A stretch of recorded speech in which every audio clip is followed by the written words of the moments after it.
Hello everybody. Welcome back for another video.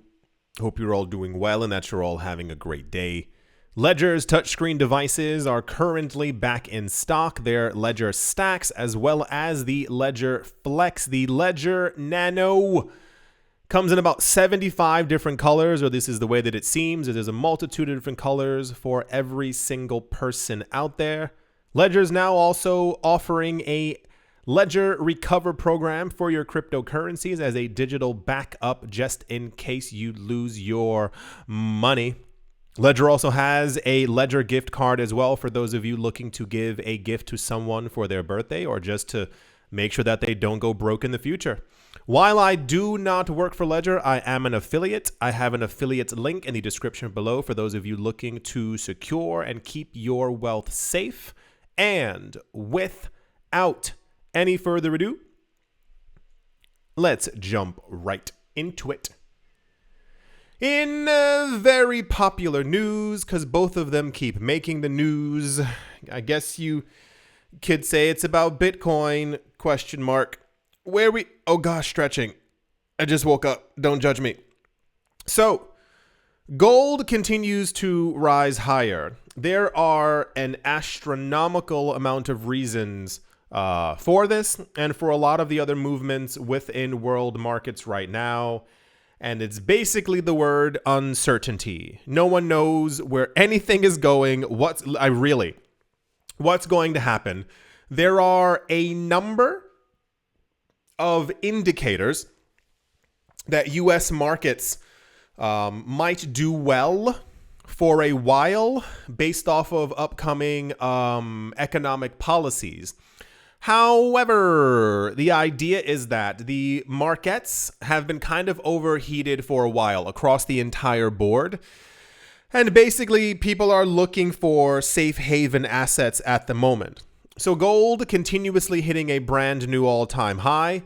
And I say this in the nicest way possible that I can. It's weird that gold gets so much attention, but I think it's because it's like a thing that's held by like some of the more original investors from many, many moons ago. So it tends to take the spotlight. But gold, comparative to Bitcoin, and dare I say, even comparative to XRP, has performed terribly. Like not even like goodily, like it's like been absolutely atrociously horrible.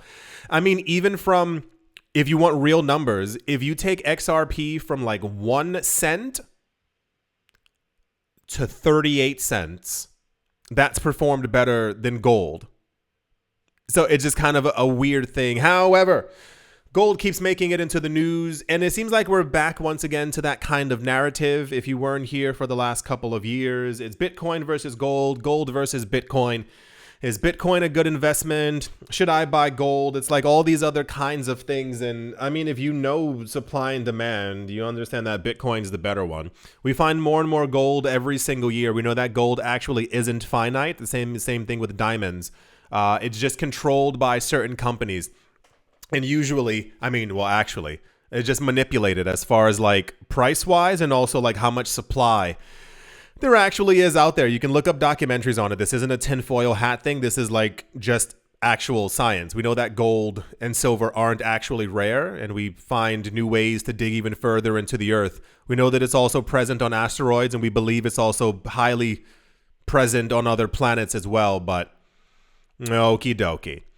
While gold hit a record price, more and more financial experts and professionals are voicing their preference for Bitcoin over gold because Bitcoin's actually finite and we can't make any more and we can't find any more Bitcoin on other planets.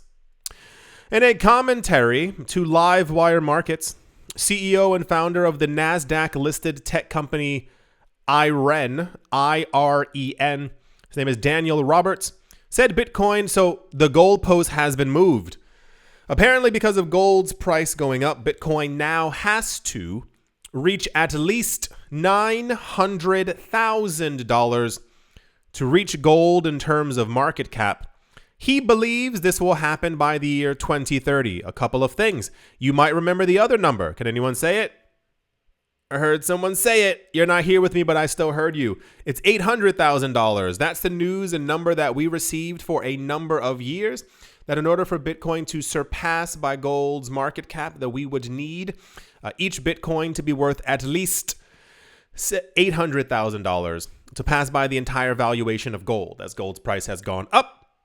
Now we need at least $900,000 per Bitcoin to pass by gold's market cap. This isn't even bearish. It's just more of like, okay, sure, why not? He thinks that we're going to do it by the time we get to the year 2030. And if we can, that's less than 5 years away. I think we keep thinking, at least, listen, I'll be honest with you. When I hear someone say the year 2029, I'm like, that's like 30,000 years away. Like, what are you? Oh, it's not. 2030 is not. Have you seen one of those? They're so depressing. People keep posting these things. What is it? Oh, gosh. I think we are. Oh, gosh. What's the number? I think we're closer to 2050 or 2060, which is the equivalent of the year 1980 being close to the year like 1935. And it's just like, I don't need to hear that stuff. I don't want people telling me how old I am or like the time. It's just not very fun. 2030 is not that far away. And this is also nearly the number that we've been hearing as well from a number of other analysts as far as where they think Bitcoin's price is going to be by the time we get to 2029. For those of you who don't know, 2029 to 2031 is the expected over $1 million per coin. By the time you get to 2032, those are then the numbers between $5 to $10 million per Bitcoin.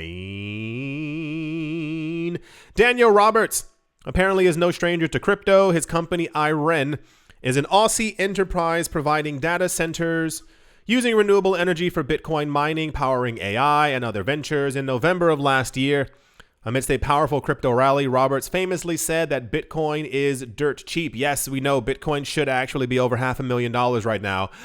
However, the way that the market in the world's working just seems to be a little bit out of whack. This made very popular news, and I can only assumption because it was said by a rich person, and they said a high Bitcoin number. That usually that's perfect sauce for people to be really interested in it.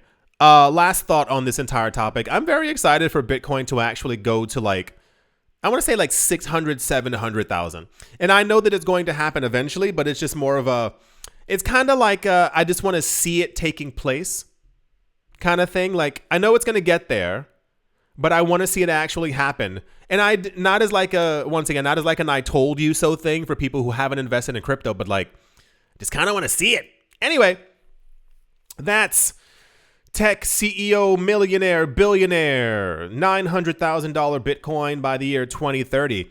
If everything keeps going the way that it's going, 900,000 is kind of locked in. It's just a matter of it actually happening. And yeah. Let's move on. You're going to notice a trend here. Since the word's not even ousting, since the leaving of Gary Gensler from the head position of the SEC, we have received a number of news, where basically that the floodgates have kind of opened. If you've missed any of the last 20 videos, it kind of goes something like this. A lot of these companies have kind of realized that apparently the new head of the SEC is incredibly crypto friendly. The SEC also created a crypto task force to explicitly, finally, after 15 years, to give proper cryptocurrency regulations. In November, maybe December, somewhere around there, we heard that a number of companies were actually filing and refiling applications for a number of Bitcoin and cryptocurrency ETFs. And that's mainly because they kind of figured out that the next person who would be in charge would not be such a stickler for nonsense and would basically allow a number of these ETFs to go through. at the time of me making this video, thus far, I think it's like over like 15 or 20 applications have been filed and are currently being looked at. The most recent news that we got is that allegedly, Litecoin is going to be the next coin to get an ETF. This is the news that was out there about a good week or so ago. It's going to be Litecoin. I believe that there are four current listings for an XRP ETF from multiple different companies. I think the SEC was just announced that they're currently looking at applications for Solana ETFs. And then we heard that other company, I forgot what they're called, Boopadoop, that they are currently applying for 10 different altcoin ETFs. This is all happening at the exact same time. This is why, I'm usually mathematically perplexed at everything that's happening within crypto. And then the market's like, nah, I'm not going to do anything. Franklin Templeton, a prominent asset manager, has submitted an application to the United States Securities and Exchange Commission for a brand new multi-asset cryptocurrency exchange traded fund. If approved, the Franklin Crypto Index ETF will provide exposure to the spot prices of Bitcoin and Ether in a single investment vehicle on the CBOE BZX exchange. A lot of the other ones that we heard of, I believe, are supposed to be listed on the New York Stock Exchange was the other ones that we were hearing. And that's where we got the news that I believe that the Litecoin and XRP ones are kind of like next in line for actual approval. According to a 6th of February filing, the ETF will allocate holdings based on the market cap of the two largest cryptos as of the filing date. Bitcoin will account for 86. This is a very weird number. Apparently, the way that it is going to be weighted based on like where those coins are, so it will constantly be adjusted. The amount that this ETF will hold of Bitcoin will be 86.31% of the entire fund, while Ether is going to make up 13.69% of the fund. I feel like rounder numbers would have done it, like if you had said like 85 and 15, but 86.31 sounds psychotic. The fund will be rebalanced quarterly in March, June, September, and December to maintain those exact proportions. Wow. The filings also hinted at potential future expansions, noting that additional digital assets could be considered for inclusion in both the ETF and the CBOE BZX exchange, obtain the necessary blah, blah, blah, blah, blah, a lot of words. Cool. Awesome. This is the third or fourth one that we're hearing about. As far as companies who are trying to list multi-asset cryptocurrencies, a lot of the other ones held multiple altcoins. There's one that has Bitcoin, Ethereum, Litecoin, and other thing. A lot of them typically have had multiple different coins, but we're seeing a lot of them also trying to explicitly just do Bitcoin and Ethereum. So cool. The way that things are shaping up, these are probably all going to go through. And I personally think we're going to witness actual madness in the markets. Because as I've said before, if we get the 5 coins I believe are going to actually get ETFs, I think the focus will be so heavy on those coins that other altcoins will begin to slump. It's basically Bitcoin, Ethereum, Litecoin, Solana, Gross, and XRP. I think will be like at the forefront of everything. We've had not a rumor about a Cardano one, nothing about Tron or any of these other coins. And except for that one company who's trying to do like 10 of them, I think like 7 will actually pass. For those of you who don't remember, the other 3 were from meme coins. And no, not Dogecoin, my friend. One of them was Bonk. And one of them was like Badonkadonk. I forgot what the other coin was. And it was just like, you paid money to file that. Anyway, that's the Franklin Templeton news. Let's move on. Told you you're going to see a bit of a pattern. Monochrome Group, an Australian crypto asset firm, has recently made significant strides in the Southeast Asian crypto market.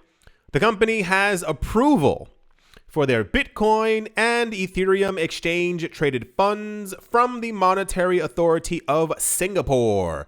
Singapore, for those of you who missed it, is no. I was going to say they're kind of in the game, but no, like they're really there. Singapore emerged roughly around the same time when Hong Kong did within the cryptocurrency space as far as regulations and being like, yeah, sure, this is legal here. Let's actually work on it.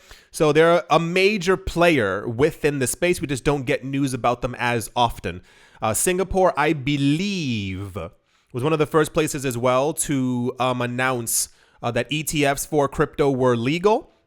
And they also, I think, were also one of the first places to allow ETFs for Bitcoin from other countries within their border as well. The development marks a crucial move into the region as institutional demand for regulated digital assets and versions, so, blah, blah, blah, blah, blah. Awesome, fantastic. Monochrome's registration of its Bitcoin and Ethereum ETFs with the Monetary Authority of Singapore is a key milestone. I guess I'm going to keep saying the words over and over and over again. Cool. Fantastic. There's now one in Singapore as well. A lot more attention is being paid to the Southeast Asian region for crypto in the last recent months. Mainly, I mean, anything.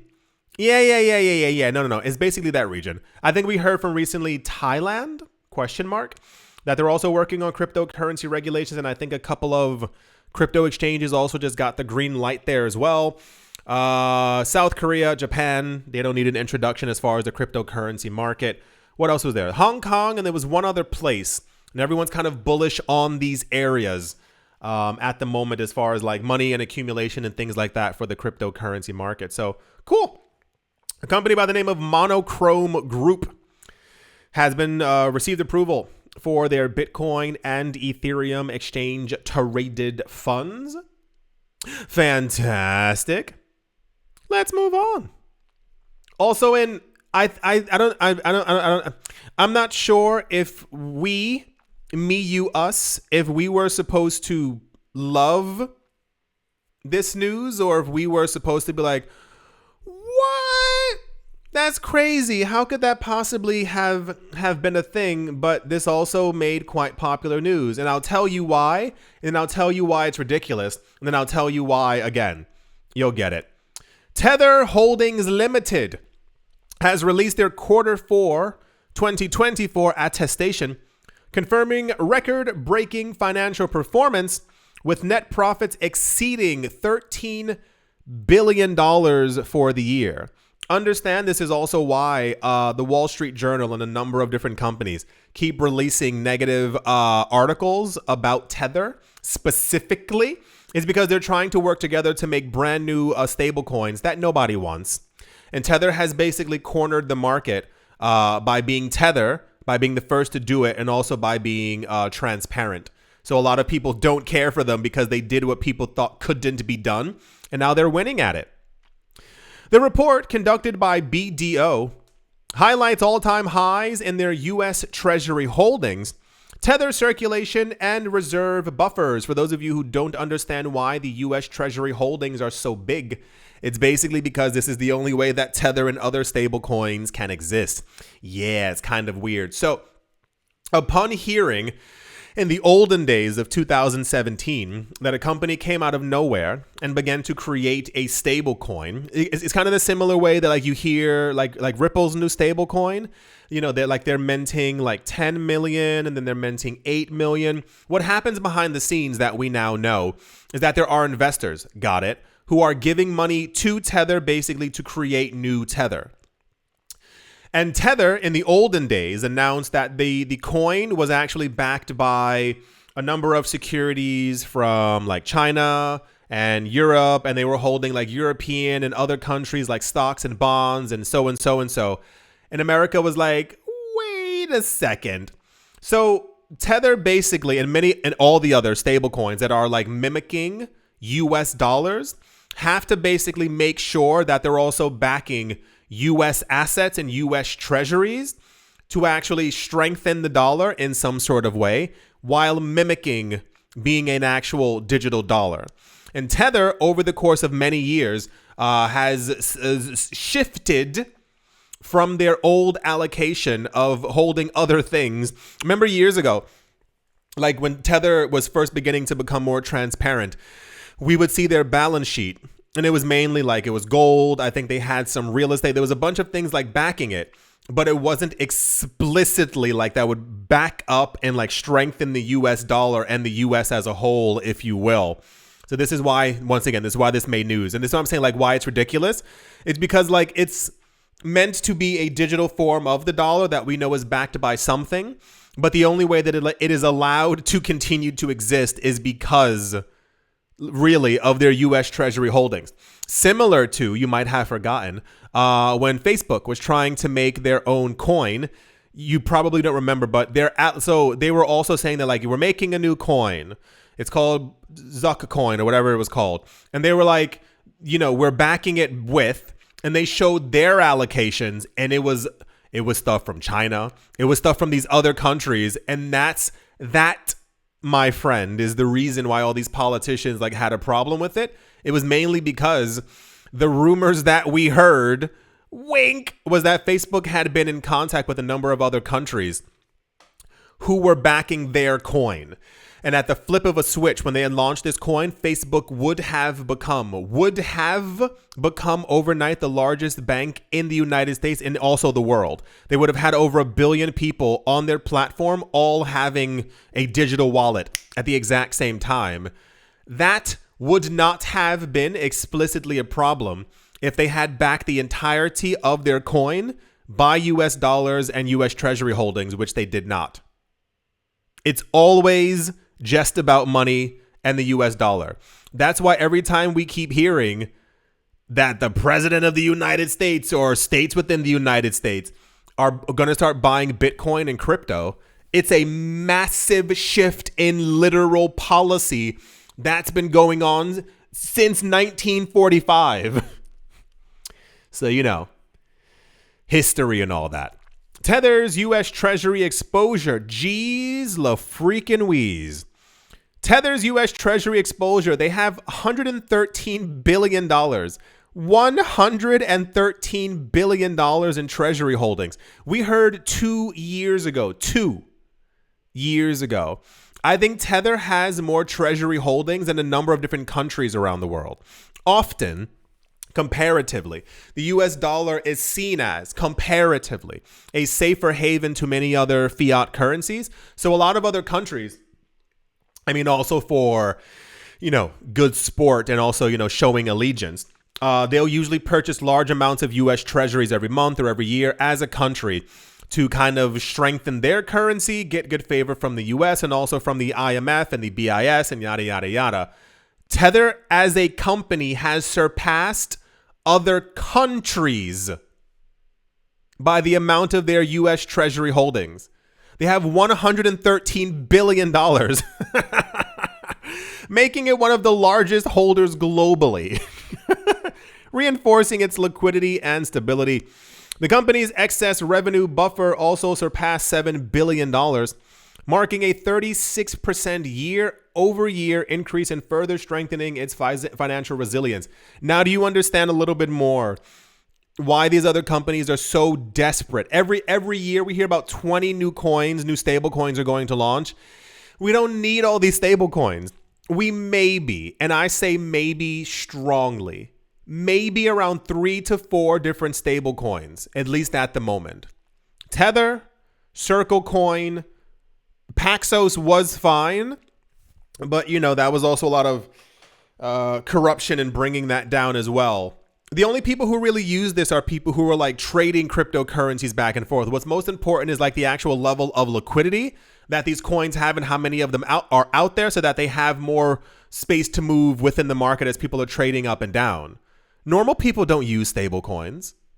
It's just simply not a thing. But as a company trying to get into it, you see that. So for those of you who missed that news story as well, stable coins, and it's mainly Tether. I think it was like 95%. They move trillions with a T, trillions of dollars worth of value. I think every month or something like that, or like every other month. It's something extraordinarily insane.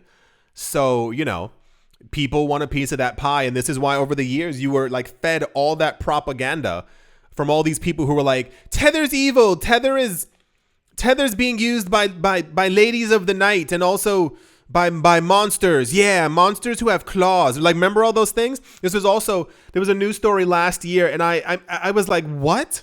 There was a news story that, and I air quote here, that criminals, once again, ending my air quote, within China and some other regions were using Tether as a means to like do illegal activities. And I was like, are they stupid? If we know that Bitcoin can be traced, and we know that Tether and every other stable coin, they're all centralized, you expect me to believe that a group of bandits were smart enough to steal $23 million worth of whatever and then shift that money into Tether? It's such nonsense, the things that these people like, and like, don't insult our intelligence. You think that we're that dumb that we're, oh my gosh, like they're using Tether? It must be evil. Wait, Tether's centralized. Wouldn't you swap into Monero, Zcash, Dash? You can swap your money into Litecoin. Litecoin has Mimblewimble. For those of you who have no idea what I just said, Mimblewimble is a protocol that gives Litecoin private transactions. You think you expect me to believe that all the evil in the world is just flowing through Tether?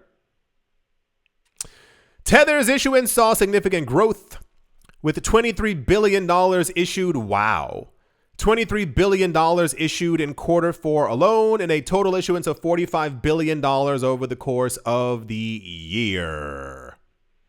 Cool. Awesome. Fantastic. Like I said, I'm not really sure. When news like this comes out, I'm never actually sure if we're supposed to like be happy for them or be like, oh my gosh, that's crazy. Tether, congratulations. You got richer than you previously were before. You're like one of the biggest coins on the market. Don't forget as well, because I know a lot of people have. Do you remember what Tether does with their profits?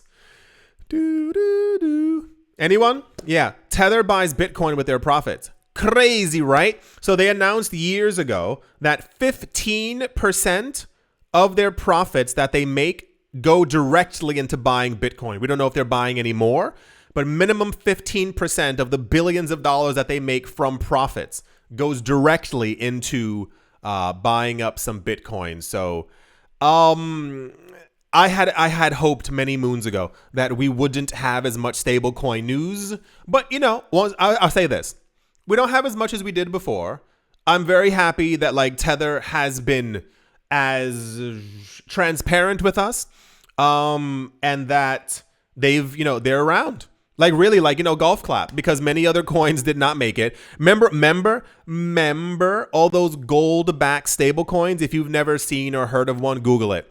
You'll get an avalanche of articles dating back to 2018 where all these companies were like, yeah, we're gonna make gold stable coin. And I was like, it's not gonna last because you don't have enough gold. Like you can't actually back it up with anything.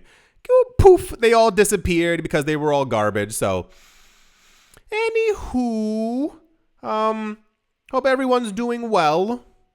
Really. I know there's a lot going on, like too much going on. It seems like a nonstop barrage, if you will, of news from every single direction. I and my friends, this is a personal choice. I'm currently staying away from the news in all aspects, simply because my brain can take more. So I spend a lot of my time either watching stuff on YouTube. I'm currently playing Horizon Forbidden West and Nier Automata and and the last God of War Ragnarok, and I'm going traveling and restaurants and other things like that because it's too much. I just so yeah, hope everyone's doing well. Don't forget, as I always say, to do something nice for yourself. Order in some food, invite some friends over, have a movie night. Play some cards, Dungeons and Dragons, whatever makes you happy in any sort of way. Do it. We need a little bit more happiness right now because, life. I do hope that you've all enjoyed.